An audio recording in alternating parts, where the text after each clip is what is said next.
আমাদের ভিতরের আবেগ সেই কথাগুলো আমরা তুলে ধরবো এবং আজকে সনাতনী ঐক্যমঞ্চের তরফ থেকে আজকে চিন্ময় কৃষ্ণ দাস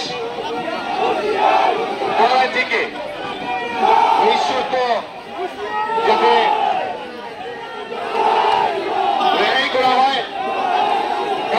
বাংলাদেশের সনাতনীরা যাতে সুরক্ষিত থাকে তার জন্য ভারতবর্ষের প্রধানমন্ত্রীকে আজকে ভারতবর্ষের বিভিন্ন জায়গায় বিভিন্ন স্থানে স্বতন্ত্র ধর্মীয়রা আজকে প্রটেস্ট করছে।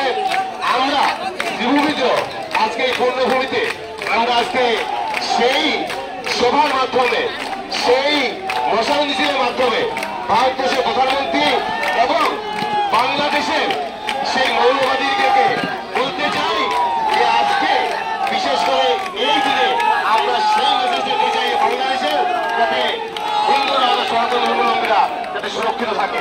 আমি আমার ভাষণ করে রাখছি। এখানে আমাদের ওয়ার্ড কমিশনার আছেন, এখানে স্কুলের মহারাজজিও আছেন, এখানে বিভিন্ন সংগঠন থেকে অনেকে উপস্থিত হয়েছেন। তাই আমি আপনাদেরকে আন্তরিক প্রীতীয় শুভেচ্ছা জ্ঞাপন করছি যে আমরা সবাই সনাতনীরা আজকে এখানে আমরা সবাই একত্রিত হয়েছি।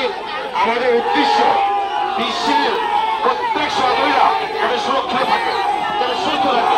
এইভাবে আমাদের মঠমন্দিরের উপরে যদি আঘাত হয়ে যায় তাহলে আমাদের মনে আমাদের প্রাণে আঘাত হয়েছে বলে আমরা বিশ্বাস করি।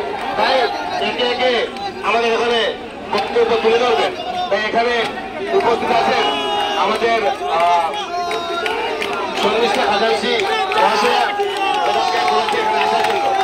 এদেরকে বক্তব্য দেওয়ার জন্য আমি অনুরোধ করছি। এবং তার আগে ম্যাডাম না থাকেন যদি তাহলে এখানে ম্যাডাম আছেন, ম্যাডামকে আমি বলছি উপরে আসার জন্য। তার আগে আমি শুধু ভারতের সভ্যতা নিয়ে কলচার নেই ও ভারতের সংস্কৃতি নিয়ে ওদের কোনো কিছু আসে যায় না। ওরা শুধু ধর্মকে বুঝে। আমরা আমাদের কাছে প্রথম হচ্ছে কি আমাদের দেশ, তারপর আমাদের ধর্ম। আমাদের দেশকে বাঁচাতে হবে, আমাদের দেশকে আমরা রক্ষা করতে হবে। তাই ভারতবর্ষের প্রধানমন্ত্রীর কাছে আমরা দাবি করবো যে ভারতবর্ষ থেকে যে ধরনের ব্যবস্থা নেওয়া দরকার ব্যবস্থা নেওয়া হোক, যাতে বাংলাদেশের সেই মৌলবাদীদেরকে যাতে দমন করা যায় করবে সেটা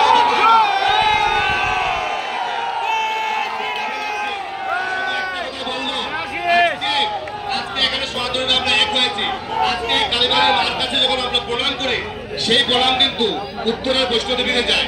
আমরা যখন এখানে প্রণাম করি সেই প্রণাম দিয়ে মিলিত হয় ঢাকেশ্বরীকে মিলিত হয়। আমরা যখন প্রণাম করি তখন ঢাকেশ্বরীতে মিলিত হয়, ত্রিপুরেশ্বরীতে মিলিত হয়, আর বালুচিস্তানে মিলিত হয়, আমরা কন্যাকুমারীকে মিলিত হয়। তাই দেশ বিভক্ত হতে পারে, আমরা হয়তো বা রাজনৈতিক কারণে আমাদের দেশ বিভক্ত হয়েছে, কিন্তু আমরা বিশ্বাস করি বিশ্বের সনাতনীরা আমরা এক।